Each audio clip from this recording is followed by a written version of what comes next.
कार्तिक मास महात्म्य कथा अध्याय 11। एक बार सागर पुत्र जलंधर अपनी पत्नी वृंदा सहित असुरों से सम्मानित हुआ सभा में बैठा था, तभी गुरु शुक्राचार्य का वहां आगमन हुआ। उनके तेज से सभी दिशाएं प्रकाशित हो गई। गुरु शुक्राचार्य को आता देखकर सागर पुत्र जलंधर ने असुरों सहित उठकर बड़े आदर से उन्हें प्रणाम किया। गुरु शुक्राचार्य ने उन सबको आशीर्वाद दिया। फिर जलंधर ने उन्हें एक दिव्य आसन पर बैठाकर स्वयं भी आसन ग्रहण किया। फिर सागर पुत्र जलंधर ने उससे विनम्रता पूर्वक पूछा, हे गुरुजी, आप हमें यह बताने की कृपा करें कि राहु का सिर किसने काटा था।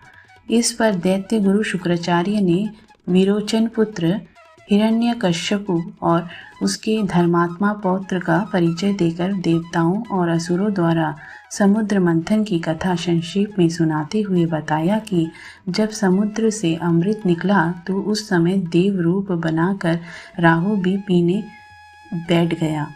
इस पर इंद्र के पक्षपाती भगवान विष्णु ने राहु का सिर काट डाला। अपने गुरु के मुख से इस प्रकार के वचन सुनकर जलंधर के क्रोध की सीमा न रही। उसके नेत्र लाल हो गए। फिर उसने अपने धस्मर नामक दूत को बुलाया और उसे शुक्राचार्य द्वारा सुनाया गया वृत्तांत सुनाया। तत्पश्चात उसने धस्मर को आज्ञा दी कि तुम शीघ्र ही इंद्रपुरी में जाकर इंद्र को मेरी शरण में लाओ। धस्मर जलंधर का बहुत आज्ञाकारी एवं निपुण दूत था। वह जल्द ही इंद्र की सुधर्मा नामक सभा में जा पहुंचा और जलंधर के शब्दों में इंद्र से बोला, हे देवता धाम, तुमने समुद्र का मंथन क्यों किया और मेरे पिता के समस्त रत्नों को क्यों ले लिया। ऐसा कर के तुमने अच्छा नहीं किया है। यदि तू अपना भला चाहता है तो उन सब रत्नों एवं देवताओं सहित मेरी शरण में आ जा, अन्यथा मैं तेरे राज्य का ध्वंस कर दूंगा। इसमें कुछ भी मिथ्या नहीं है। इंद्र बहुत विस्मित हुआ और कहने लगा, पहले मेरे भय से सागर ने सब पर्वतों को अपनी कुक्षी में क्यों स्थान दिया और उसने मेरे शत्रु दैत्यों की क्यों रक्षा की। इसी कारण मैंने उनके सब रत्न हरण किए हैं। मेरा द्रोही सुखी नहीं रह सकता, इसमें संदेह नहीं। इंद्र की ऐसी बात सुनकर वह दूत शीघ्र ही जलंधर के पास आया और सब बातें कहकर सुनाई। उसे सुनते ही वह दैत्य मारे क्रोध के अपने औष्ठ फड़फड़ाने लगा और देवताओं पर विजय प्राप्त करने के लिए उसने उद्योग आरंभ किया। फिर तो सब दिशाओं पाताल से करोड़ों करोड़ों दैत्य उसके पास आने लगे।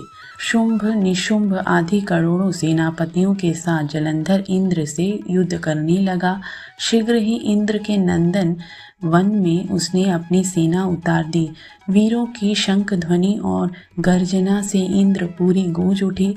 अमरावती छोड़ देवता उससे युद्ध करने चले। भयानक मारकाट हुई। असुरों के गुरु आचार्य शुक्र अपनी मृत संजीवनी विद्या से और देव गुरु बृहस्पति द्रोणागिरी से औषधि लाकर जिलाते रहे।